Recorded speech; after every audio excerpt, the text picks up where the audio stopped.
नमस्कार विद्यार्थियों, हमारे YouTube चैनल पे आपका हार्दिक अभिनंदन है। हम इस चैनल के माध्यम से आपको अर्थशास्त्र विषय के बारे में क्लासें प्रोवाइड करवाएंगे। आरबीएससी और सीबीएसई बोर्ड के हिंदी मीडियम के विद्यार्थियों के लिए हम क्लासें प्रोवाइड करवाएंगे इसमें, और ये क्लासें उनके लिए बहुत ही महत्वपूर्ण होने वाली है। और आज की हमारी पहली क्लास रहेगी समष्टि अर्थशास्त्र की फर्स्ट यूनिट नेशनल इनकम, राष्ट्रीय आय के बारे में हम परिचर्चा करेंगे आज की क्लास के अंदर। ये क्लास है वो आरबीएसई बोर्ड है, आरबीएसई बोर्ड राजस्थान बोर्ड है, उन विद्यार्थियों के लिए बहुत ही महत्वपूर्ण क्लास है, क्योंकि इस चैप्टर से 11 अंक के क्वेश्चन पूछे जाते हैं। इस चैप्टर से 11 अंक के क्वेश्चन पूछे जाते हैं विद्यार्थियों। और ये चैप्टर आरबीएसई और सीबीएसई हिंदी मीडियम के विद्यार्थियों के लिए बहुत ही महत्वपूर्ण होने वाला है। और सबसे पहले हम राष्ट्रीय आय केंद्र, उसके परिचय के बारे में अध्ययन करेंगे कि किन किन अर्थशास्त्रियों ने कब कब राष्ट्रीय आय का सर्वप्रथम अनुमान किसने लगाया था, प्रयोग किसने किया था इस शब्द का।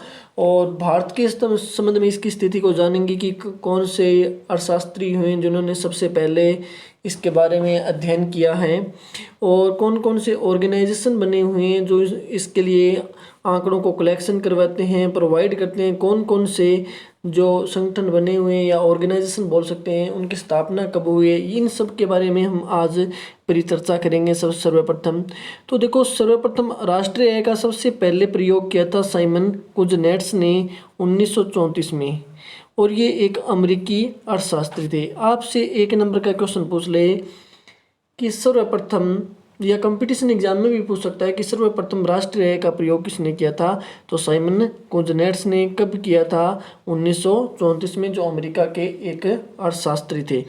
अब देखो, भारत की परिचर्चा करें। भारत के संबंध में अगर हम परिचर्चा करें तो सर्वप्रथम राष्ट्रीय आय का अनुमान है भारत के समय दादा भाई नौरोजी ने किया था। सर्वप्रथम किसने लगाया था, दादा भाई नौरोजी ने। कब किया था, 1868 में। दादा भाई नौरोजी ने राष्ट्रीय आय का अनुमान कब लगाया था, 1868 में। उस टाइम भारत की राष्ट्रीय आय थी 340 करोड़, और प्रति व्यक्ति राष्ट्रीय आय थी, प्रति व्यक्ति राष्ट्रीय आय थी 20 रुपये वार्षिक। और दादा भाई नौरोजी की बुक का नाम था the poverty un British rule in India, जिसके अंदर इन आंकड़ों का आंकलन किया गया था दादा भाई नौरोजी की बुक में, जिस बुक का नाम था the poverty un British rule in India. और उस टाइम राष्ट्रीय आय कितनी थी भारत की, 340 करोड़, और प्रति व्यक्ति राष्ट्रीय आय थी 20 रुपये वार्षिक। सर्वप्रथम राष्ट्रीय आय का प्रयोग किसने किया था, दादा भाई नौरोजी ने, भारत में। कब, 1868 में। उसके बाद में अलग अलग अर्थशास्त्री हैं, जैसे विलियम डिग्बी, जिन्होंने 1919 में किया था, सिराज हो गए, और ये अलग अलग अर्थशास्त्री हैं। इनमें से सबसे महत्वपूर्ण एक क्वेश्चन होता है वी के राव के बारे में। वी राव हैं जिन्होंने राष्ट्रीय आय का अध्ययन किया था 1925 और 29 में, और यही सबसे पहले अर्थशास्त्री थे जिन्होंने राष्ट्रीय आय का वैज्ञानिक अध्ययन किया। कौन सा अध्ययन किया, वैज्ञानिक। तो क्वेश्चन ऐसे भी पूछ सकता है कि राष्ट्रीय आय का सर्वप्रथम वैज्ञानिक अध्ययन किसने किया था, तो राष्ट्रीय आय का वैज्ञानिक अध्ययन किया था वी राव ने। कौन सा अध्ययन किया था, वैज्ञानिक अध्ययन। अब देखो, अब इसके बाद में, ये तो थी स्वतंत्रता से पहले, भारत आज़ाद हुआ उससे पहले। अब हम पढ़ते हैं कि स्वतंत्रता के बाद में।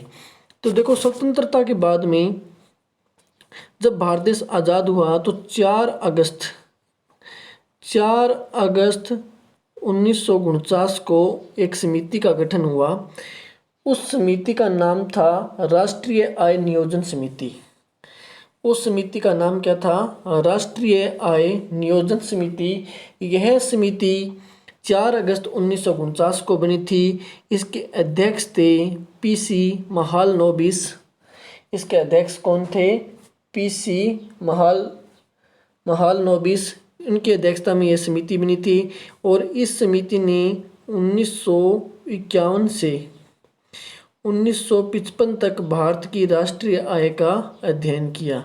कब तक किया? 1951 से 1955 तक। और ये देखो हम नोट्स में भी देख लेंगे इधर। और इसके समिति के अध्यक्ष कौन थे? पीसी महालनोबिस। और समिति का गठन कब हुआ था? 4 अगस्त 1949 को इस समिति का क्या हुआ था? गठन हुआ था। और इस समिति ने इस दौरान भारत के अंदर राष्ट्रीय आय के आंकड़ों को उनका अध्ययन किया, उनको एकत्रित किया, उनको प्रोवाइड करवाया, उनको प्रकाशित करवाया। इसी बीच 2 मई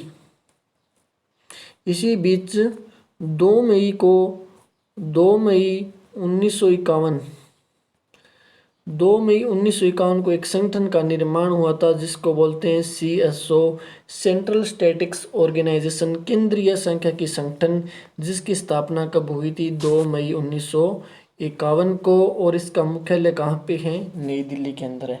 इसका मुख्यालय कहाँ पे? नई दिल्ली के अंदर। और इस संगठन का निर्माण हुआ और यह संगठन 1956 से लेके प्रतिवर्ष अभी तक आज तक मतलब कंटिन्यू प्रेजेंट टाइम में भी, वर्तमान में भी ये चल रहा है। भारत में राष्ट्रीय आय के नेशनल इनकम के आंकड़ों को प्रकाशित कौन करता है? नेशनल इनकम के आंकड़ों का प्रकाशित CSO के सेंटर स्टैटिक्स ऑर्गेनाइजेशन, केंद्रीय सांख्यिकी संगठन, जिसकी स्थापना कब हुई? 2 मई 1951 से। और कब से इन्होंने आंकड़ों का प्रकाशित करना शुरू किया था?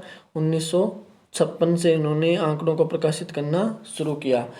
अब एक महत्वपूर्ण तथ्य मैं और आपको बता देता हूँ। एक संगठन है NSSO, national sample survey organisation, जिसकी स्थापना 1950 में, मुख्यालय नई दिल्ली के अंदर।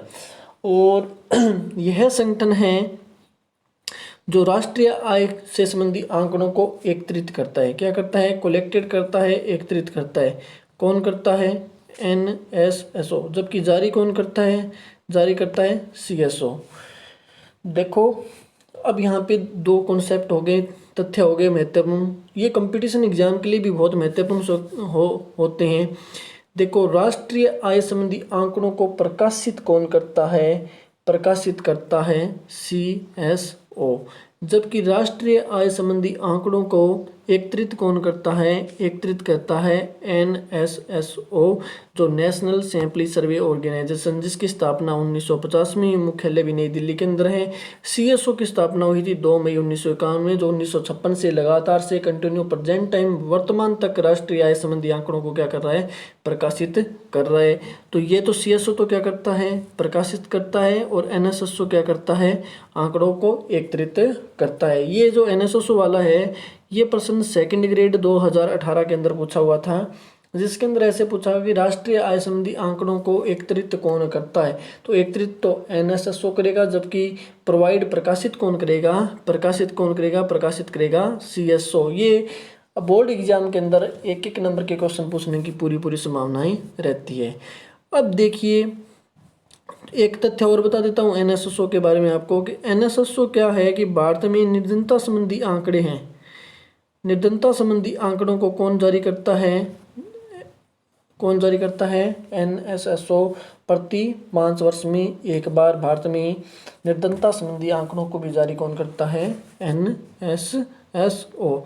अब देखो, ये अभी हमने परिचर्चा की है राष्ट्रीय आय की परिचय के बारे में कि कौन कौन से इसके लिए ऑर्गेनाइजेशन हैं जो इसके आंकड़ों को एकत्रित करते हैं, प्रकाशित करते हैं, और कब किन अर्थशास्त्रियों ने इसके अध्ययन किया है, और कितनी राष्ट्रीय आय का अनुमान लगाए।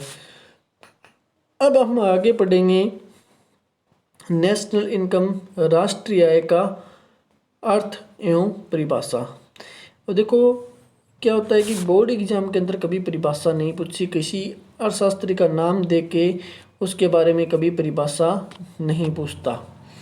वो पूछता है, सीधा ही पूछेगा कि राष्ट्रीय आय किसे कहते हैं? राष्ट्रीय आय से आप क्या समझते हो? ऐसे प्रश्न पूछेगा, 2 नंबर का या 1 नंबर का प्रश्न पूछ लेगा। तो मैं सीधा बता देता हूँ कि राष्ट्रीय आय होता क्या है। राष्ट्रीय आय क्या होता है कि राष्ट्रीय आय क्या होता है कि एक देश में राष्ट्रीय आय देश में 1 वर्ष की अवधि के दौरान उत्पादित समस्त अंतिम वस्तुओं या सेवाओं के मौद्रिक मूल्य को क्या कहते हैं? राष्ट्रीय आय। कौन सा मूल्य? मौद्रिक मूल्य, जो मुद्रा के रूप में व्यक्त किया जाता है वो मूल्य होना चाहिए। कौन सी वस्तुओं का? अंतिम वस्तुओं एवं सेवाओं को। कौन सी अवधि में? 1 वर्ष की अवधि में होनी चाहिए। कौन सी वर्ष की अवधि में होनी चाहिए? 1 वर्ष की अवधि के अंदर होनी चाहिए। उसे क्या कहते हैं हम? नेशनल इनकम या राष्ट्रीय आय या राष्ट्रीय लाभांश भी बोल सकते हैं।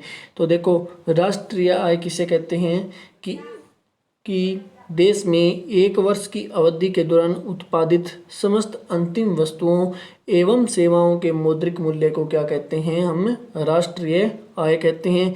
अब देखो, राष्ट्रीय आय की जो हम गणना करते हैं तब उसमें अंतिम वस्तुओं को शामिल किया जाता है। कौन सी वस्तुओं को? अंतिम वस्तुओं या सेवाओं को शामिल किया जाता है। क्यों किया जाता है? क्योंकि अंतिम वस्तुओं को इसलिए शामिल किया जाता है क्योंकि उपभोक्ता इन वस्तुओं का अंतिम रूप से उपभोग करता है। क्योंकि इनके जो मध्यवर्ती वस्तु होती हैं उनको बीच के अंदर प्रयोग किया जाता, जिनका पूरा प्रयोग नहीं किया जाता, कि नहीं उत्पादन के लिए प्रयोग में लिया जाता है उनको। जबकि अंतिम वस्तुओं का उपभोक्ता क्या रहता है कि पूरा उपभोग करता है।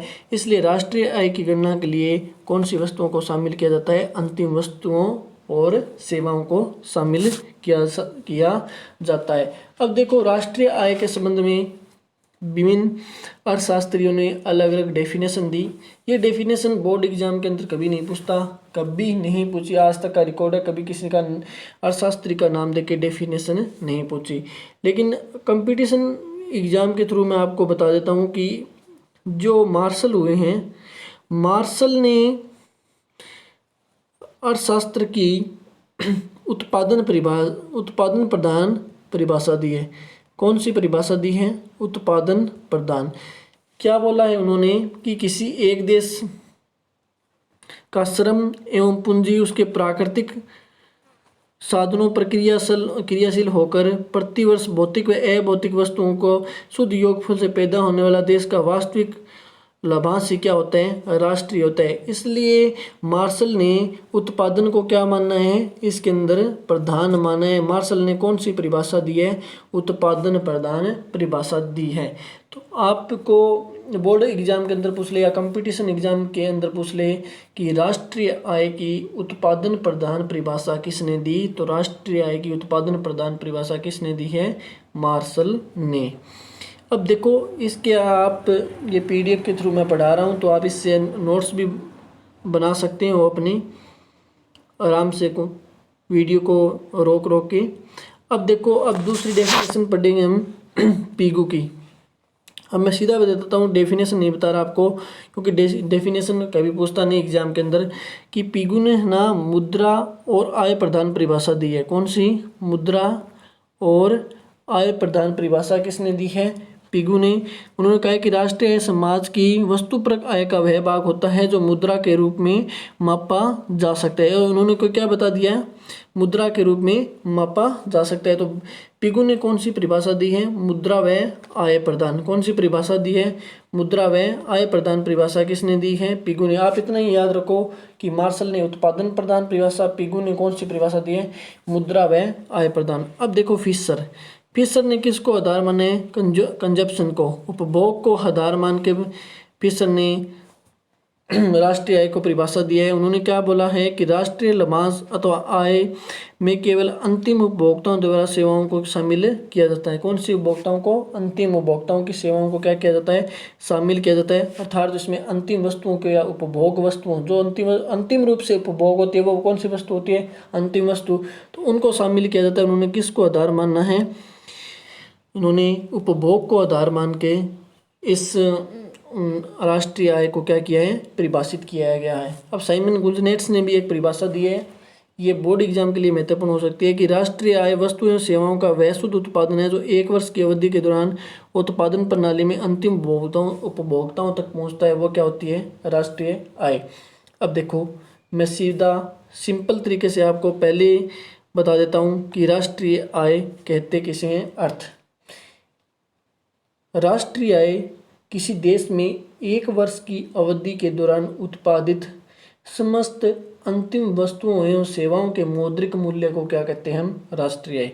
आपसे एक नंबर का प्रश्न पूछ ले कि राष्ट्रीय आय कहते किसे हैं, तो आपको क्या बोलना है, किसी देश में एक वर्ष की अवधि के दौरान उत्पादित समस्त अंतिम वस्तुओं एवं सेवाओं के मौद्रिक मूल्य को क्या कहते हैं हमें, राष्ट्रीय आय। अब पूछ रहे कि राष्ट्रीय आय की उत्पादन प्रधान परिभाषा किसने दी है।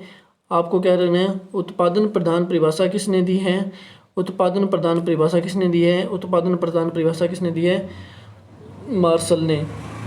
उसके बाद में आपको पूछ ले कि मुद्रा व आय प्रदान, मुद्रा व आय प्रदान परिभाषा किसने दी है, तो मुद्रा व आय प्रदान परिभाषा किसने दी है, पिगू ने।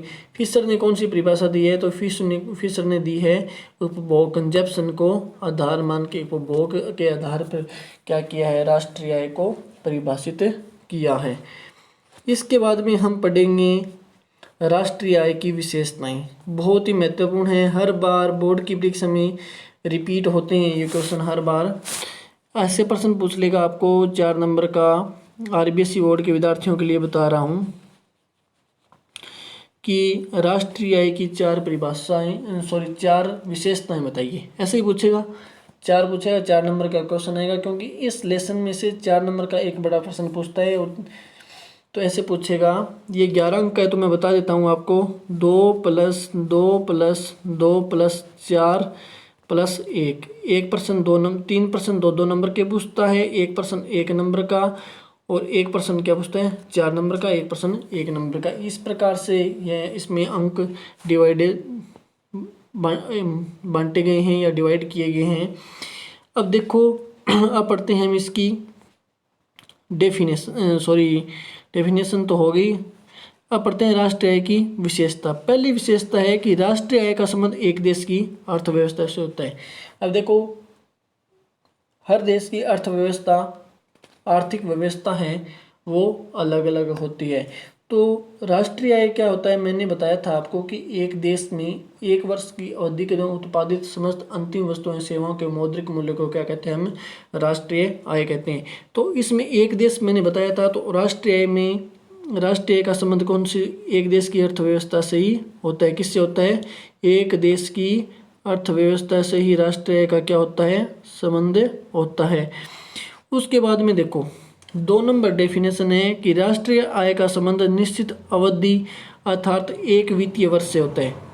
ठीक है, तो राष्ट्रीय मैंने बताया था, एक वर्ष की डेफिनेशन के अंदर बताया था कि एक वर्ष की अवधि के दौरान उत्पादित। तो देखो, तो राष्ट्रीय आय का संबंध क्या होता है, एक निश्चित अवधि से होता है अर्थात एक वित्तीय वर्ष। तो भारत का वित्तीय वर्ष कब से स्टार्ट होता है, 1 अप्रैल से। कब से स्टार्ट होता है, 1 अप्रैल से स्टार्ट होकर और कब से चलता है, तो 31 मार्च। 1 अप्रैल से स्टार्ट होने से 1 अप्रैल 2020 से स्टार्ट होकर 31 मार्च 2021 तक ये एक पूरा वित्तीय वर्ष होता है भारत का। इस दौरान उत्पादित समस्त अंतिम वस्तुएं सेवाओं के मौद्रिक मूल्य जो हमें मिलता है वो भारत की क्या होगी, राष्ट्रीय आय, नेशनल इनकम। प्रश्न पूछ लेगा कि भारत का वित्तीय वर्ष कौन सा होता है, तो वित्तीय वर्ष भारत का क्या होता है, 1 अप्रैल से 31 मार्च तक। उसके बाद में देखो, तीसरी विशेषता है राष्ट्रीय आय का संबंध एक देश के भौगोलिक क्षेत्र के निवासियों और गैर निवासियों की आर्थिक क्रियाओं का अध्ययन होता है। अब देखो, एक देश के भौगोलिक क्षेत्र में निवासी हो गए जो भारत देश के